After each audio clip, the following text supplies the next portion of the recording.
What's up everybody, TheEndBoss here, and today's video is going to be a review on Minecraft Dungeons. We actually jumped into this very soon after it launched last night at 1 o'clock in the morning, played for almost 7 hours straight. I got a group of friends together, and I'm going to tell you exactly what's going on with this game, so let's jump right into the footage we got here.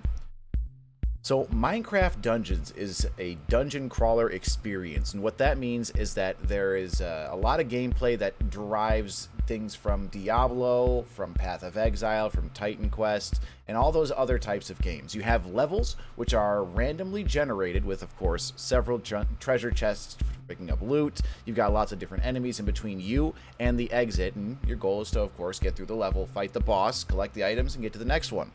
Minecraft does a great job of blending all of these elements together and giving it to a new player experience.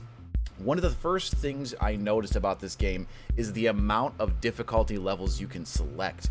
I am not kidding. The very first stage, I believe, had up to 6 different difficulties to choose from. So if you're trying to play on a little bit of a lighter scale, mess around with friends, you've got that option. But if you want to go absolutely sweaty in the pants try hard mode, you can go ahead and up that to number 6, and I wouldn't recommend it for a while. This is my Apex Legends crew. We're a very, very competitive group of gamers. We wanted to combine having fun with, pushing ourselves to the limit. We might have had some very unfortunate experiences. I believe we died several times on one boss, but the death mechanic is actually something we can talk about as well. When you are knocked down with your teammates around you, you stay down for 30 seconds. If they don't revive you in 30 seconds, the level turns to nighttime and everybody starts taking damage. So it's not an you're down, you're out sort of situation. They can still save you. However, if your entire team gets wiped out, that takes one of your team lives, which means you only have 2 more remaining to complete the level. Any items you find during this time you'll always keep, and we'll talk about the items here as well, since they are the main focus of any dungeon crawler and the bane of that experience. You have 3, I'm going to call them spell slots, but they're artifacts. Those are basically whatever additional spells you want. You've got a fishing rod, which can actually hook enemies to you and stun them. You have a rocket. Well, it's basically a firework that does AoE damage. It blows up on your enemies. You've got mushrooms, which give you health and, movement speed and attack speed buffs. You've got so many. I think there's about 6 other ones that we encountered in the last night's playthrough. I'm sure there's even more as time goes on. Items have different ranging qualities from common to unique. Now, unique items have a lot of cool properties to them, and every weapon and armor in the game actually has different traits you can unlock as you level up. And you can level those up to a maximum of level 3. For one example, my character has a lightning bolt that strikes enemies when I roll, and on level 1 it does 13 damage, level 2 it does 26 damage, and level 3 it does 39 damage. So every time I roll, I shock everything around me. Some items that are higher quality have more than one that you can unlock as well, and that makes them a little bit better, of course.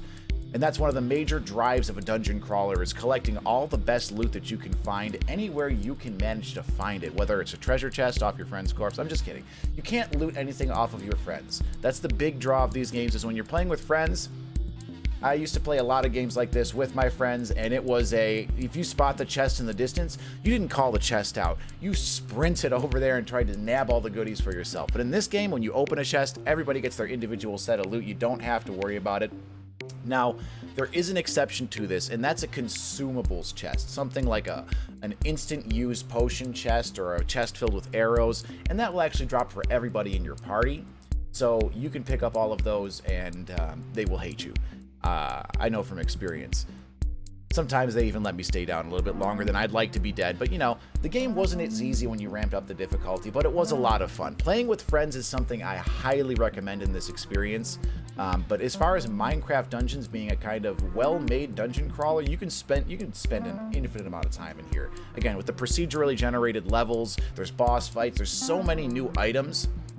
On the other thing, they do follow a power system, so that if you're not quite sure what item is going to be better than the net ones, you actually get a power ranking of every individual item you pick up, which makes it so much more simplistic as far as deciding what you're going to use for your character and when you're going to equip it.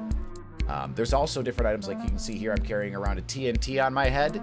When I throw that TNT, it will blow up and it'll hit everybody, including teammates. Found that out the hard way because I threw it down on my teammates.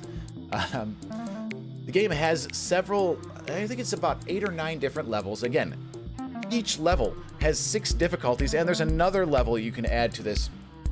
I'm going to call it a difficulty tier. Once you have beaten the game, you can go to difficulty tier number 2, which means that you are fighting stronger monsters. There's actually more powerful abilities on the items, like where I told you my roll does only, you know, about 40 damage. You can get a roll that does like 80 damage and hits everything around you, and it keeps ramping up.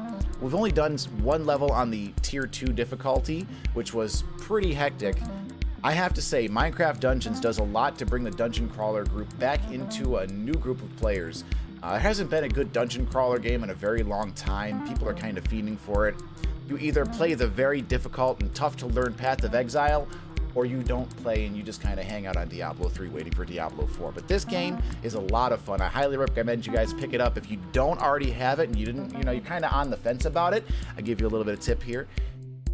The Xbox Game Pass allows access to it for a month at usually about $15 a month, I think, but I think there's a special going on. If there's not, don't quote me on that. Usually there's a special on it for the first month for like $1. So you can check this game out, enjoy it. Actually, here, this is a nice time. There is loot goblins, aka loot piggies, with a chest on their back.